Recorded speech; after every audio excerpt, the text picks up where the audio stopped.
Olá, você está no Elas Pautam e hoje o assunto é dinheiro. Então fica aí porque você vai saber as propostas em debate no Congresso Nacional para organizar e diminuir o prejuízo, pelo menos no seu bolso. Por exemplo, você sabia que os impostos no Brasil penalizam os mais pobres porque não são proporcionais à renda, mas iguais lá na ponta no consumo? E você já parou para pensar que alguns produtos, como fraldas, anticoncepcionais, absorventes, têm incidência de impostos que afetam basicamente as mulheres, especialmente as mulheres negras, na base da pirâmide social? Eu sou Aline Machado e falo sobre reforma tributária e desigualdade de gênero, com as deputadas Ângela Amin, do PP de Santa Catarina, e Lídice da Mata, do PSB da Bahia. Deputadas, muito obrigada pela presença aqui. Duas mulheres hiperqualificadas, versadas em números, em administração, duas ex-prefeitas, deputadas federais. Estou muito honrada de recebê-las as duas aqui no Elas Pautam. E queria começar com uma provocação. Eu não consigo nem entender, para começar, por que esse item é tributado na economia brasileira. Fiz a pesquisa, o dever de casa, e descobri que absorvente da mulher, o absorvente que a gente usa, inclusive que já houve uma discussão aqui no Congresso Nacional sobre o tema, ele é tributado em 34%, um item básico para a mulher. E outros itens do nosso consumo normal, bens considerados supérfluos, têm tributação parecida de 40%. Existe alguma justificativa para isso? E existe alguma reforma tributária que possa modificar esse cenário no Brasil? Para quem quiser começar. Pode começar. Eu só gostaria de lembrar, né, que eu comecei, o primeiro mandato de deputada federal foi em 91. E a discussão da reforma tributária já acontecia naquela oportunidade pós-constituinte. A grande dificuldade de nós chegarmos a um consenso com relação à reforma tributária é como fazer com que os estados, os municípios, não percam receita. E isso tem que ficar muito claro nessa discussão, porque, em geral, aí a Lídice pode confirmar, o governo federal, ele introduz alguns programas importantes, inclusive, né, para o cidadão no Brasil. Inicialmente ele financia e depois ele sai do processo, deixando essa responsabilidade única e exclusivamente aos poderes ou municipal ou estadual. Então, e pensar a mulher nesse contexto, eu entendo que é de fundamental importância para que ela tenha a oportunidade, né, de fazer com que o seu trabalho, né, a sua sobrevivência pode ser minimizada com a reforma tributária. É uma discussão, né, bastante complexa. Nós tínhamos 2 projetos de lei andando na casa, agora já tem um terceiro, tem outro andando no Senado, que é o do ex-deputado Raul, que foi para o Senado porque ele não tinha nenhuma abertura na Câmara dos Deputados. Agora, ter esse foco, né, para que a mulher garanta a oportunidade real de prover a sua saúde, família e automaticamente ter a oportunidade da sua realização. Eu acho que a profissional, ela espera essa realização. Então, é um contexto bastante complexo, tem estudos em universidades já sendo realizados, e quando da discussão efetiva desse projeto de lei, nós, dos 3 ou 4, né, nós temos que pautar, sem dúvida, a mulher nesse contexto. E se a gente expandir também a questão dos itens de higiene, a gente sabe que a mulher no Brasil, geralmente, ela é a cuidadora. A cuidadora na profissão, a cuidadora na família. E os itens, por exemplo, fraldas, claro que tem pai e tem mãe, mas geralmente e existem famílias que são monoparentais. Então a incidência é mais forte sobre a mulher. Sem dúvida. Primeiro, ainda sobre a reforma tributária, a deputada Ângela Amin pegou o cerne da questão. O que mais dificulta a realização de reforma tributária é justamente essa relação de entes federados e desigualdades regionais. Na hora que você unifica um único imposto, por exemplo, você termina dando igualdade a entes que são desiguais. E isso gera a necessidade de uma compensação, de uma regra de transição. Infelizmente, no Brasil, essa experiência não tem dado certo. Cito a Lei Candir, que até hoje sofre contestação dos governos estaduais em relação à compensação, ao que deve a Fazenda Federal a cada estado. E outros exemplos nós teríamos. Exemplo nós podemos, só para interromper, é o PIS salarial da educação. Sim. Eu participei dessa discussão na casa e ficou bem claro na legislação que os estados e municípios que não tinham a capacidade de garantir o piso salarial para o profissional da área da educação, a União complementaria. Agora nós discutimos o piso salarial do grupo de enfermagem e está na mesma dificuldade. Sim. Então, são situações muito delicadas, tanto na educação quanto nesse grupo da enfermagem, a prevalência de mulheres. Exatamente. Então, é um processo bastante complexo, mas nós precisamos realmente avançar nisso. Inclusive porque essas profissões que são ditas do cuidado, da educação, do cuidado, elas são geralmente chamadas profissões de mulheres, porque nós somos massivamente, e não apenas no Brasil, no mundo, né, os profissionais de saúde no mundo inteiro, mais de 70% é de mulheres. Né? Então, há necessidade de nós darmos visibilidade à mulher na economia. Essa é a grande discussão.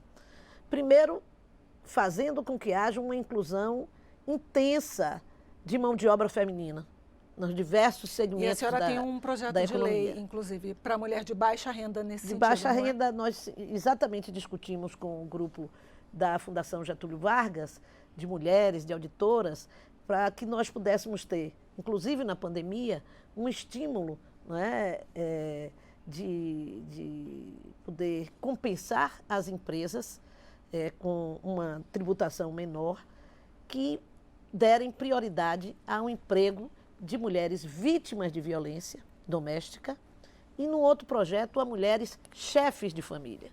Nós temos mais de 40% das famílias brasileiras em todas as regiões que são dirigidas por chefiadas por mulheres.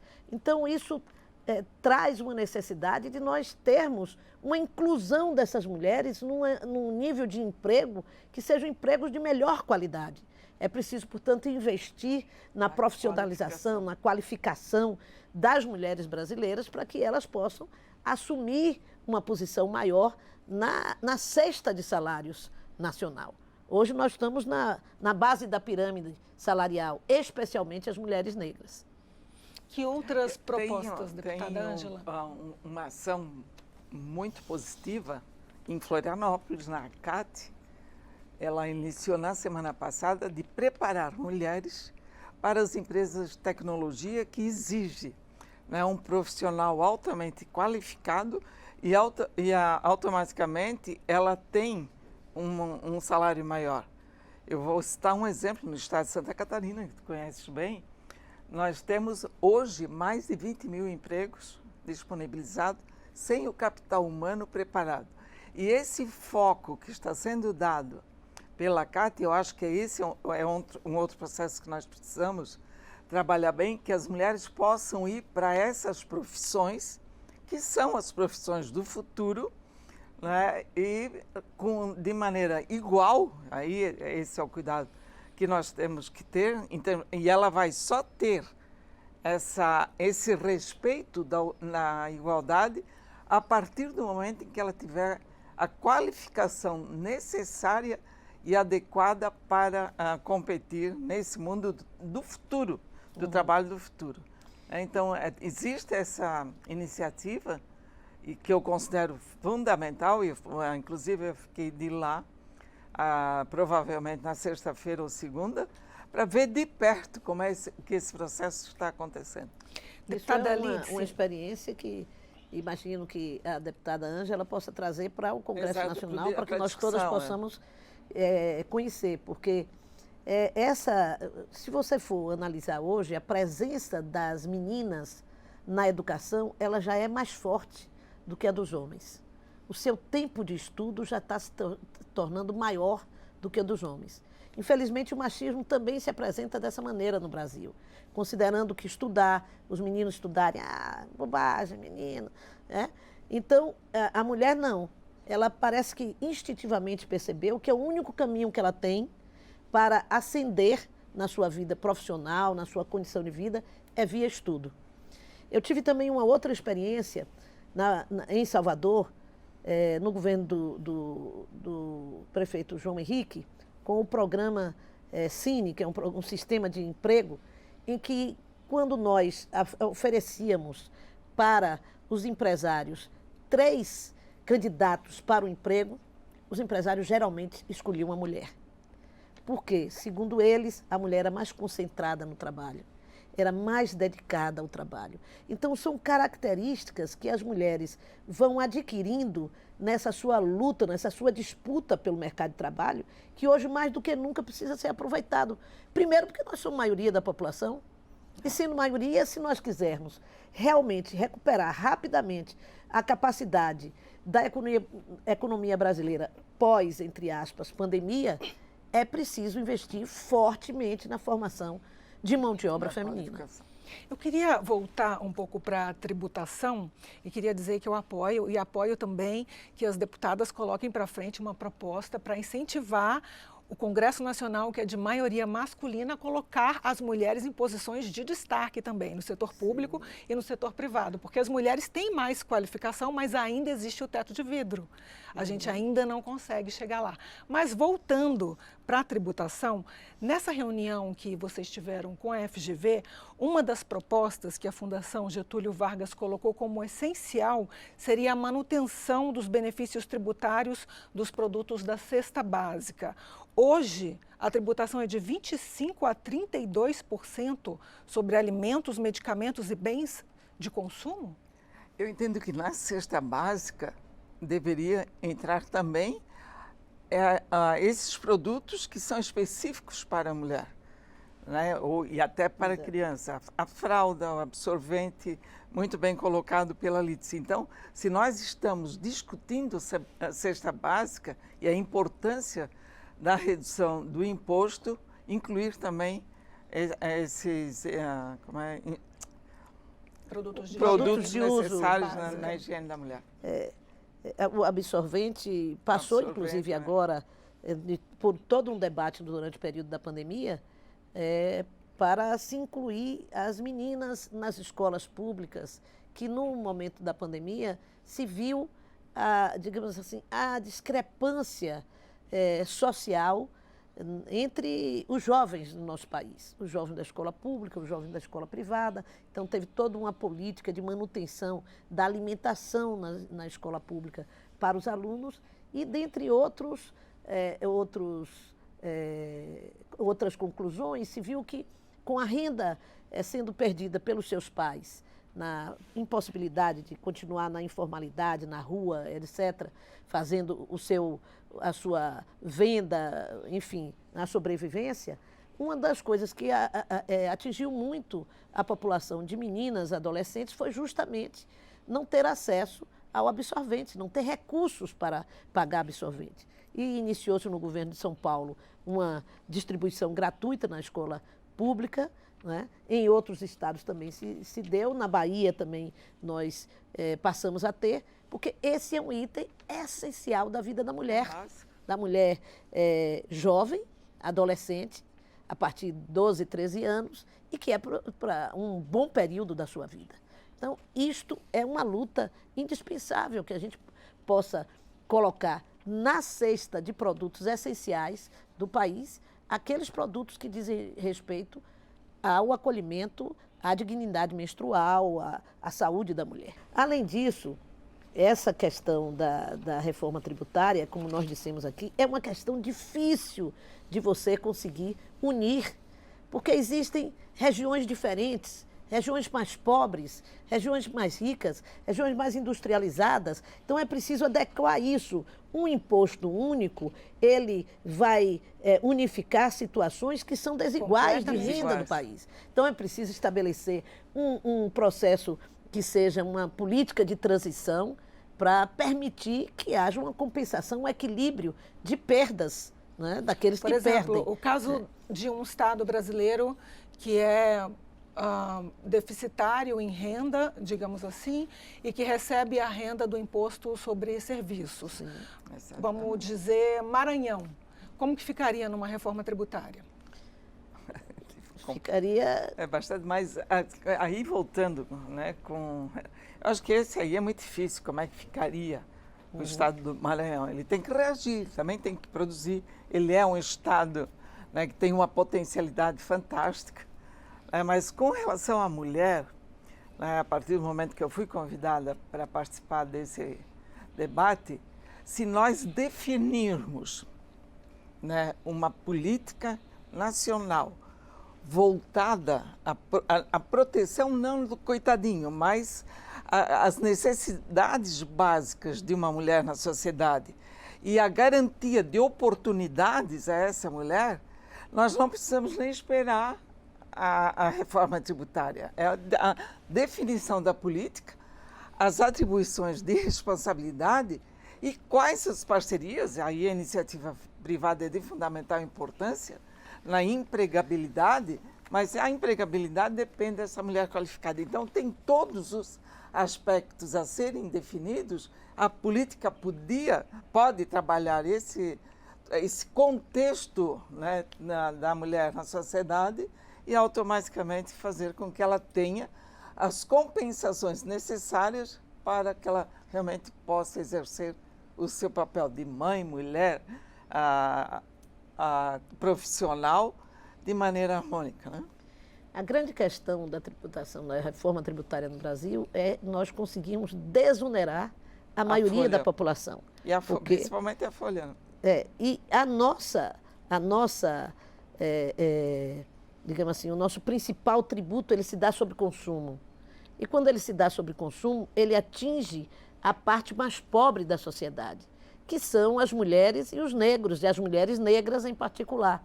Então, é preciso voltar a discutir um outro tipo de reforma tributária que possa se dirigir a uma tentativa de recuperação de receita ou de conquista de receita a partir da renda. Aí nós discutimos, por exemplo, com as companheiras auditoras da Fundação Getúlio Vargas, por exemplo, a discussão da mulher separada e o entendimento de que era necessário porque a mulher separada, ela recebe a pensão. A pensão é tributada no imposto de renda, ela paga o imposto sobre a pensão que ela recebe. E agora, recentemente, o governo tomou a medida, o Ministério da Economia, de que a mulher fica isenta de pagar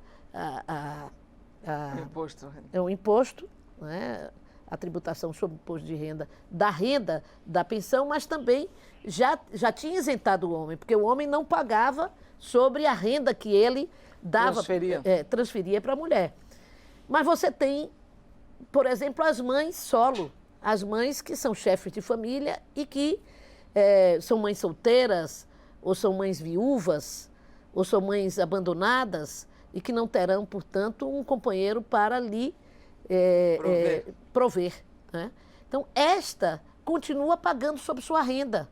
Então, para isso é preciso entender esse papel complexo da mulher na sociedade brasileira, do ponto de vista da tributação, de uma reforma tributária, como nós podemos, olhando a vida comum das mulheres, perceber a importância daquela mulher e buscar reduzir o peso de uma tributação que é igual para todos, que se abate sobre ela de maneira particular. Né? Então, isso daí que eu acho que é a grande provocação que faz o núcleo de Estudos da Fundação Getúlio Vargas sobre todas nós, mulheres parlamentares, mulheres profissionais da sociedade, mulheres que pagam, portanto, o preço, né, dessa situação. Então, eu acho que nós precisamos nos aprofundar nessa matéria. Diversos são os projetos que surgiram aqui este ano e antes também, buscando esse equilíbrio. Não avançaram muito, porque a reforma tributária esteve muito na mão dos homens, e só dos homens. E os homens com uma visão muito monetarista, muito voltada para apenas um equilíbrio fiscal e pouco voltado para uma mudança real de mãos, de onde tirar o dinheiro e de para onde vai o dinheiro. Era essa a minha próxima pergunta, desculpe interrompê-la. Só para finalizar o programa, uma pergunta para as duas deputadas. 77 é o número de mulheres eleitas na Câmara Federal. São 513 no conjunto. Como fazer com que essas propostas, que nascem todas da bancada feminina, diminuir a desigualdade de gênero dentro da reforma tributária? Como fazer com que essas propostas alcancem os homens também e com que os homens se conscientizem de que eles estão legislando para toda a sociedade? Todo mundo tem uma esposa, uma namorada, uma irmã, uma filha. Quer dizer, quando que a reforma tributária e quando que essa desigualdade de gênero vai diminuir? É uma luta, é um processo, né? Nós somos 77, já fomos menos. No primeiro mandato eram 9. E nós já tivemos, por exemplo, 14 anos em que tínhamos apenas uma mulher em cada legislatura, uma, duas mulheres, né? De 64 a 80, já no período da ditadura, foi sempre assim. Menos de uma dúzia de mulheres no Congresso Nacional. Eram 2, 3 por legislatura. Então, nós avançamos. Da última vez, nós conseguimos aumentar 50%. Isso está ligado ao dinheiro também, porque eleição tem a ver com possibilidade de financiamento. E nós conseguimos os 30% do fundo eleitoral. Houve um resultado objetivo. A partir de agora, você vê que no ano seguinte, ou no mesmo ano em que isso foi decidido, a maioria dos partidos entrou contra, com recursos no Tribunal Eleitoral. Então, nós queremos participar desse bolo. A questão da mulher na economia é isso. Este bolo de recursos produzidos, de riqueza produzida pela sociedade, tem que uma parcela dela significativa voltar-se para as mulheres, para que as mulheres recebam e possam sair da sua condição. Como é que nós combatemos violência contra a mulher com mulheres totalmente dependentes do ponto de vista econômico? Não tem como combater. Elas ficam com o agressor, elas ficam dentro da mesma casa, porque para sair de casa, elas não têm como sobreviver e levar os filhos, porque na disputa, quem fica com os filhos são as mulheres. Nós agora estamos discutindo aqui a situação de doenças raras, de crianças que estão lutando para serem incluídas no plano de saúde, com rol taxativo, né? São doenças raríssimas e gravíssimas, de crianças com deficiência. A Zika, por exemplo, que há pouco tempo atacou tantas mulheres grávidas em nosso país, no Nordeste em particular. Os maridos abandonam as mulheres quando percebem que seu filho nasceu com uma deficiência grave. Olha que loucura. E as mulheres pobres, abandonadas e tendo que cuidar com o filho numa situação de extrema pobreza.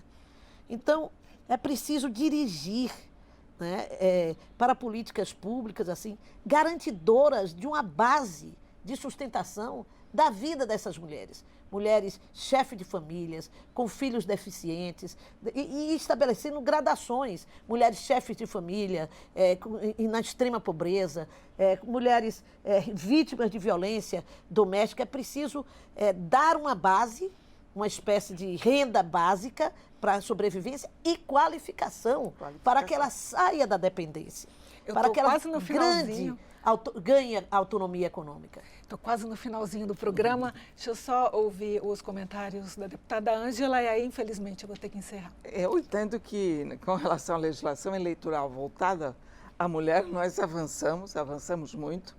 Aumentou o número de mulheres participando do processo, mas ele tem que ser um processo contínuo, de preparação não adianta única e exclusivamente a garantia dos recursos, as cotas, né, que já estão garantidas, se nós não tivermos a preparação das mulheres como um todo, da importância da participação delas na política. Nós só vamos avançar nessa pauta, e aí eu quero fazer um registro à Secretaria da Mulher, que eu acho que é de ano em ano, de 2 em 2 anos, muda a sua coordenação, e a coordenação permanece com o mesmo objetivo de termos o foco, né, de legislação importantes para a mulher. Acho que essa organização da Câmara e do Senado garante, né, com que essas discussões e projetos de lei voltados à mulher possam ter a garantia da sua serenidade. Então, eu acho que a organização existe. Agora é o preparar, é o trabalhar, aprovar as legislações necessárias para que realmente ela tenha as grandes oportunidades. Eu acho, modestamente, que vocês fazem mais do que a parte de vocês. Falta realmente o conjunto, o apoio dos homens, a conscientização. Eu, infelizmente, já estou no finalzinho. Essa quantidade gera qualidade. Apoio para a candidatura e efetiva candidatura, né? Porque a lei de cotas é para candidatura, não é para eleita.